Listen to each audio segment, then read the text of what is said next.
السلام عليكم ورحمة الله وبركاته. نبدأ بالصلاة والسلام على سيدنا رسول الله صلى الله عليه وسلم.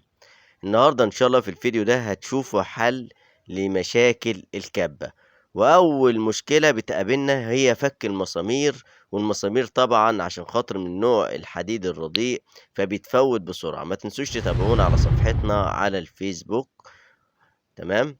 هنا حضراتكم ادي شكل المسامير اهيت بعد ما فكيناها بطريقة الكوية اللحام بعد ما سخنا على المسمار. وهنا حضراتكم طريقة فك الكبة نفسها. الكبة بعد ما تفك الأربع مسامير بتخرج معاك بالطريقة اللي قدام حضراتكم ديت. وتخلي بالكم إن في أسلاك متواجدة، والموتور مربوط بمسمارين بوردتين. ما تنسوش اللايك والاشتراك وتفعيل الجرس ليصلكم منا كل جديد. هنا الأسلاك الصفرا ديت والأزرق والأسود دوت واصلين بزرار الباور اللي موجود اللي انتوا بتضغطوا عليه عشان تشغلوا الكبة، واصلين للموتور. تمام. يعني عشان خاطر نفك الموتور بعد ما فكينا أربع مسامير اللي هم الأساسيين، بيظهر قدامنا الموتور بالشكل دوت، والأسلاك تبقى قدامنا بالشكل دوت.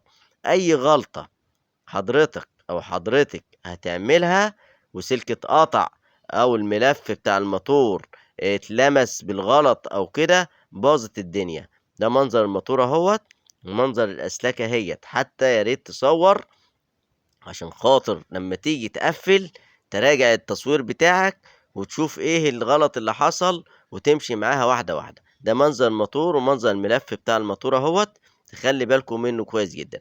لازم بقى نفك الموتور عشان نوصل للدايرة اللي هي بتاعة التروس اللي فوتت، اللي خلت الموتور بيلف على الفاضي وما بقاش يفرم معانا اي شيء.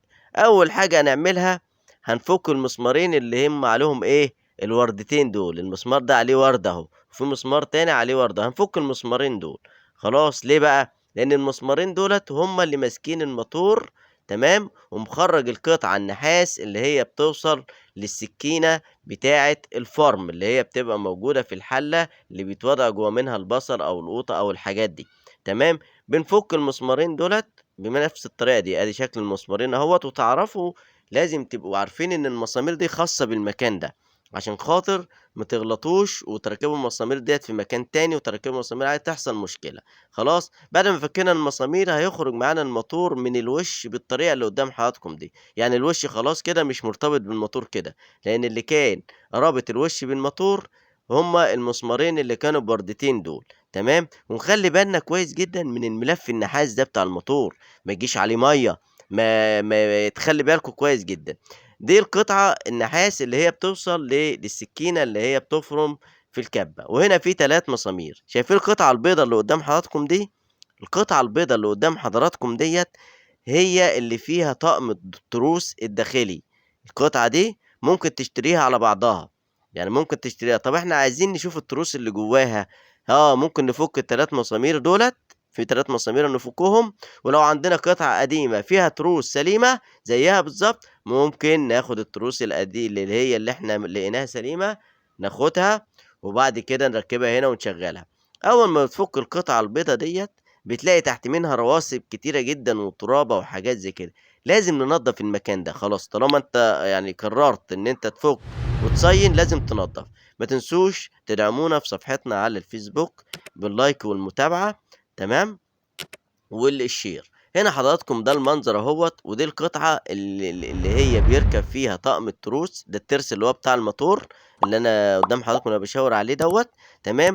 والقطعة اللي فوق دي اللي جوه منها التروس زي ما انتم شايفين الترس متاكل اهو، عشان كده هي بتفوت. التروس ديت بتتواصل مع الموتور وبتتواصل مع ايه، مع السكينة بتاعت الكبة نفسها اللي هي بتفرم. خلاص. طب هل ينفع نفك ال3 مسامير دول ونشوف منظر التروس من جوه؟ هل ينفع نغير التروس دي لوحدها ولا لا؟ هي عامة القطعة دي بتتغير لوحدها. القطعة ديت بتتغير لوحدها اهو. احنا كده فكينا ال3 مسامير اهم. خلاص. فكينا ال3 مسامير اهوت. وادي منظر الترس اهو متاكل اهو، مفيش غير حتة واحدة. بعد ما فكينا هتخرج معانا القطعة بالطريقة دي. تمام. خرجت معانا القطعة بالطريقة دي. ال3 تروس اللي جوه دول بيركبوا في الدايرة اللي هي اللي تحت ديت البيضة، وبيركبوا كمان في العمود اللي هو خاص بالموتور.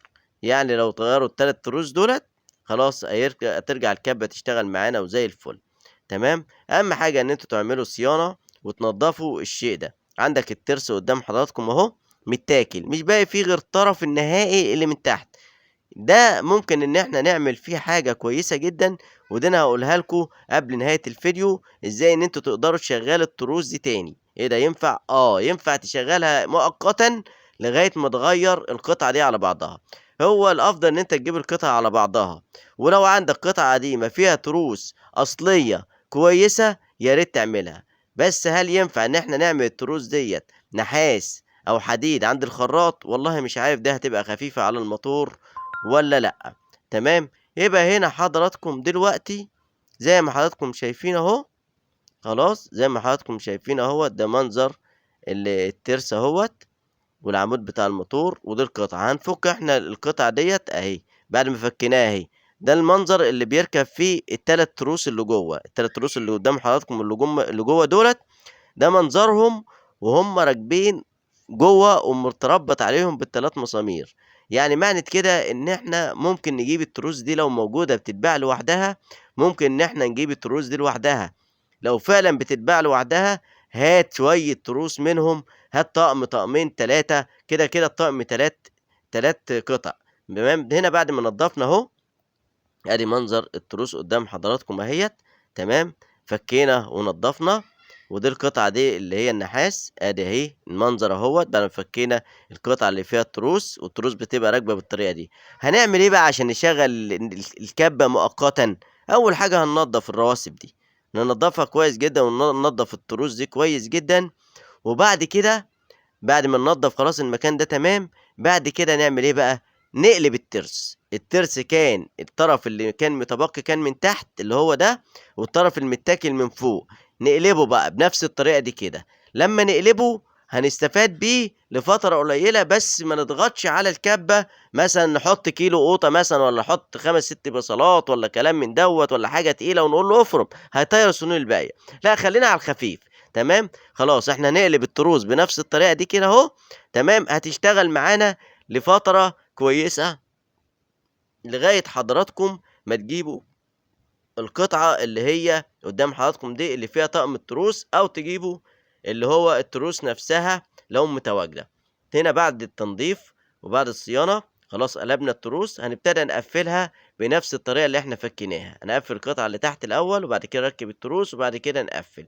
وادي الكَبّة أهيّة، خلاص هنجيبها ونربّط اللي هم المسمارين اللي هم بتوع الموتور زي ما إحنا فكيناهم بالضبط في بداية الفيديو. هنبتدي إن إحنا نربطهم ونربط كل حاجة في مكانها تمام، ونخلّي بالنا من الملف بتاع الموتور، ونيجي هنا على السلك بتاع فيشة الكهربا ليه تركيب معيّن. تمام. بنركبه بنفس الطريقة اللي قدّام حضراتكم ديّة. أمّا بالنسبة للمسامير فأنت هتجيب مسامير عادية الخشابي اللي هي الطويلة، وهتربطهم بنفس الطريقة ديّة، وهتبقى المسامير من فوق مش هتبقى من تحت، وهتبقى باينة معانا. وكده إحنا خلّصنا أهو، وهنبتدى حضراتكم إن إحنا نجرّب. هنا عندنا زرار باور تحت أهوّة، ده زرار باور، وفي حساس هنا صغير جدًا. الحساس ده لمّا بنركّب الحلة اللي هي بتاعة الفرن، الحساس ده بيخش جوّه فالموتور بيشتغل. طيب إحنا كده وصّلنا الكهربا وهنجرّب، هنضغط على الحساس ده كده، الموتور اشتغل أهو معانا بسم الله ما شاء الله، واشتغل معانا كويس. الأول كان بيفوّت، الأول كان الموتور يشتغل ويفوّت يلِف على الفاضي. لمّا قلبنا التروس الموتور اشتغل معانا. ما تنسوناش باللايك والاشتراك وتفعيل الجرس. تمام. نجيب الحلة دلوقتي وهنركبها كالعادة كأنها على طبيعتها، ونشغّل كده ونجرّب نشوف هتشتغل والّا لأ. الأول السكينة ما كانتش بتلِف، كان الموتور يلِف على طول. اشتغلت السكينة أهي. وكده إحنا حضراتكم وصلنا لنهاية الفيديو. ما تنسوش تدعمونا باللايك والاشتراك وتفعيل الجرس، وتابعوا الفيديو التاني عشان أوريكم الخلاط التوشيبا.